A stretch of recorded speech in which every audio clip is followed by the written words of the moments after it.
you look at Backprop. You can see, all the Bittensor subnets ranked by their market cap, or you can change to, rank it by whatever you like, right? Like 24-hour performance, 7-day performance, etc. Or by, the types of subnets, such as, compute subnets, or if you just want to invest in the subnets by the chat at Microcosmos, then you can do that as well. And then and you can toggle between USD and TAO. If you're denominated in TAO, then sure, you can do that as well. And then there are the bubbles, which is a very visual way for you to see what are the bigger subnets that have done especially well. For example, this one is That's probably it's a new pre-launch subnet. Yeah, it's a pre-launch subnet. I should look at it that way. But yeah, you can toggle based on the biggest changes in market cap or price or FDV. I think, and you can change by interval as well. So I think the 7-day one is probably better for you to think about to sort them based on their slightly longer term performance. And then there's the terminal page, which this is our detail, the dojo detail, and you can basically choose which subnets do you want to trade, and then you can check out the charts, the recent transactions, the top voters, what they've been doing recently, etc. And then let's see, and then there's a dashboard where you can see what specific addresses have been doing, including your own, right? What's your net worth? What's your realized P&L? And then there's a leaderboard. You can see what's for the best performing traders, what they've been doing recently, or you can track validators, subnet owners, and miners. And then you can create your own watch list. Basically figure out who are the chats that you want to copy trade, for example. And then you can go to analytics and see how the overall Bittensor ecosystem has been doing. So this is a very quick overview of the current version of Backprop. But of course, more features will be coming, and you're always welcome to share your thoughts on X. I keep calling it Twitter anyway, or on our Discord. Yeah, they are very responsive to feedback. If you could go back to the homepage for a second, a point you brushed over real quick was how to view the price of subnets. You can view it in TAO or USD.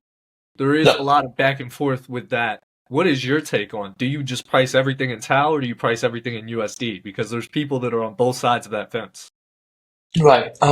Honestly, I think for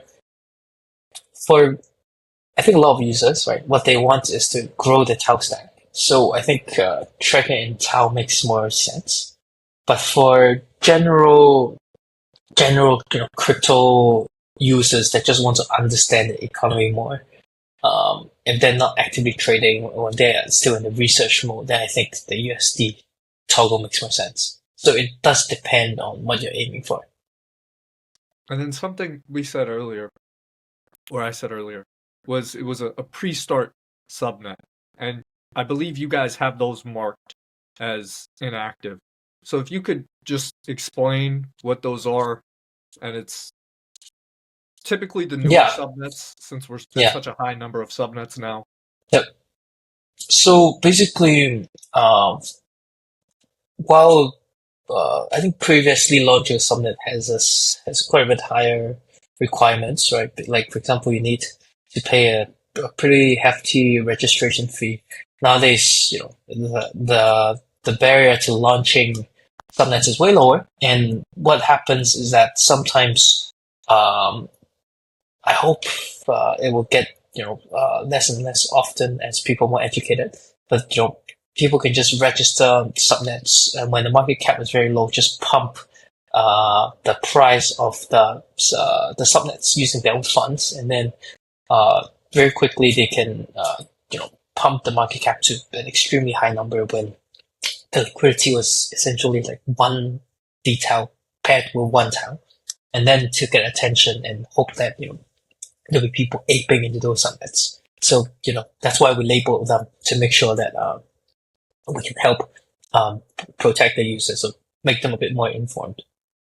That's a point I want to emphasize, is those inactive subnets only have one alpha in their liquidity pool. That's why you're seeing the price at 100 TAO or 900 TAO or something crazy. That's what happens there. And then I guess for more practical, how users can use this site, how can they trade detail or subnet tokens directly on the site? And I think you guys have alpha to alpha swaps now as well, right? Yep. So the users can go to something they want to trade, just press trade with detail terminal, and then they can choose. Like here, people can connect their own wallet and then swap TAO to the subnet detail, and they can, for example, go from subnet 64 to subnet 1, for example, and then they can just swap here.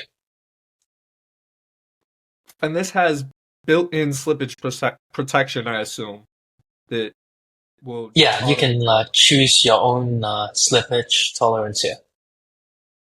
Yeah. And then this is also going to look like the typical crypto DeFi transactions, where it's like you press trade, the wallet's going to pop up and say, sign this transaction? Yep, exactly.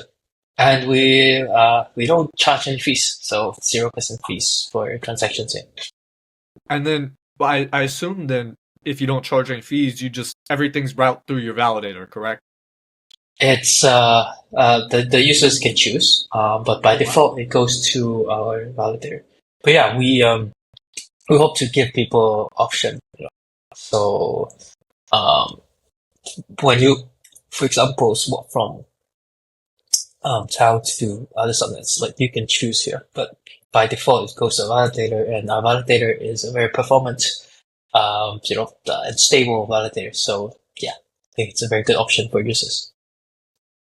And then, okay, your trade in detail, how do you view your balance? How do you view your performance of how well you've been doing?